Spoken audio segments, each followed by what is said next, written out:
The State of the Nation with Zororo Makamba.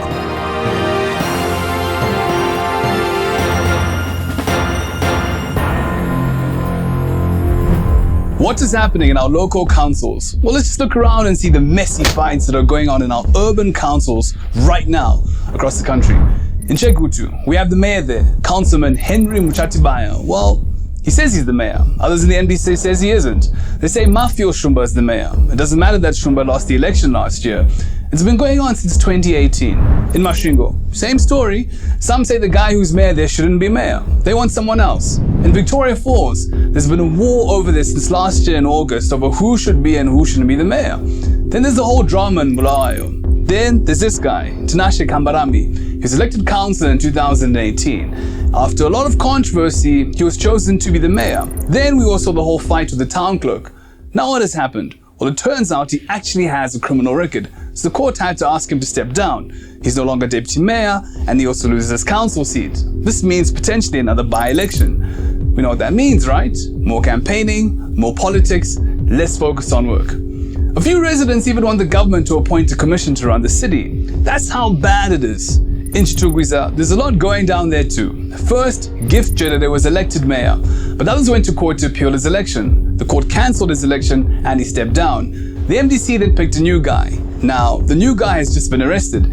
It is said that he sold commercial land owned by the council. Who did he sell it to? To his own wife, apparently. Stands are a big issue in Cheetown. A few years ago, an audit revealed that one former mayor allocated a stand to his 4-year-old son. And this is just it, isn't it?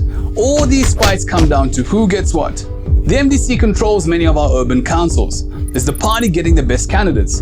Is the party vetting its candidates before presenting them to voters? Are the voters themselves vetting candidates, or we just vote for whoever is representing our favorite party? If there are all these fights happening in our councils, who's doing all the work? At a rally in Masvingo in July, Nelson Chamisa said he would be auditing all the councils under his party. He will weed out the corrupt councillors. He will make sure that they deliver. He said that this would give people solid evidence that the MDC is a real alternative. Lawyer Tabani Mpofu has just been appointed to lead the Integrity and Accountability Panel, which shall enforce a zero-tolerance policy to corruption in MDC-led councils. Our councils must deliver, and this remains to be seen. Service delivery. That's all we really want. To drive on a proper road, to walk down a clean city street, public toilets that you can actually use without getting sick, clean water from the tap, water that we aren't scared of drinking, councils that collect bins. These are basic things that you expect in a modern city, but it's just not happening. Everyone is blaming somebody. The government blames councils, the councils blame the government. They say it's the economy. Nobody's taking responsibility. So residents are caught in the middle with zero service delivery. Let's talk about Harare. This is the capital city. It's supposed to be the face of the country to the world. But how ugly is that face right now? Have you walked down First Street Mall lately? Did you know that the city of Harare has not had a billing system since April this year? Yes, that's right, since April. The city has no idea how much money is coming in from the ratepayers. The Auditor General put out a report recently. Get this, out of 92 local authorities, only 3, yes, just 3 out of 92 local authorities had audited accounts. And do we have the right guys taking care of our councils? It's really bad. You see, every council has technical committees. These committees are like the supervisors. For example, committees for finance and health and education. But then this is what the Auditor General said about Harare. Among the essential skills required in the Finance and Audit Committee are accounting and financial expertise.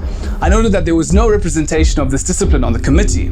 Yes, in Harare, there's nobody on the Finance Committee who actually knows finance. Not one. Now this is the committee that's supposed to make sure that the council's money is used properly. And we expect good service delivery? Are we serious? If we are serious about service delivery, then it's time we make sure that we have the right people in the right places. Question: what do you get when you mix an American comedian, a Zimbabwean politician, and a waterfall? Well, you get a picture of just how broken our country is. We're a divided lot, and this comes across as self-hate. Well, this is what went down last month. Steve Harvey was on tour of several African countries. He went to Ghana, Botswana, and South Africa. While in the neighborhood, he tweets a picture of the Victoria Falls. Just a guy posing a picture of one of the 7 natural wonders of the world. What could go wrong? Not a bad thing, right? Well, not in Zimbabwe. In Zim, you see, anything you post can quickly become political real quick. And so, there was a big fight. Some say Steve shouldn't be tweeting about the falls. Doing that means he's promoting the government.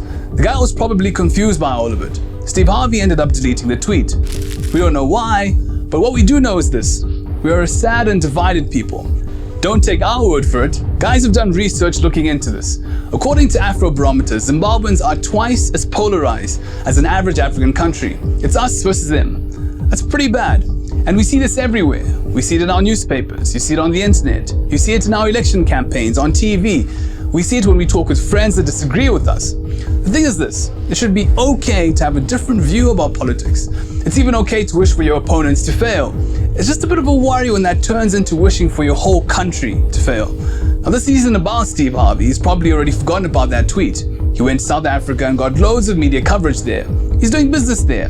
He's moved on. Meanwhile, we're still out there fighting over a tweet that he's forgotten about. Who benefits if Vic Falls gets a bit more visitors? Well, ask the people in the town itself. They had a good year in 2018. Tourist arrivals were the highest in many years. Some numbers. By August last year, hotel occupancy for 10 hotels in the town was up 58%. That was up from just 50% in 2017. Big operators are expanding their operations. Mikos is adding more rooms at Vic Falls Hotel to meet demand. Rainbow Tourism Group is spending $1 million to redo 88 rooms. African Sun is fixing up his hotels, including Wage Safari Lodge. Zimbabwe has just done up a new mall in the town. A new hotel is coming up. The new Vic Falls airport means more people can now travel from around the world directly into the resort. Now this is all good to see. It means more jobs for those in the town. But then again, when you're addicted to bad news, any good news is actually bad news to you.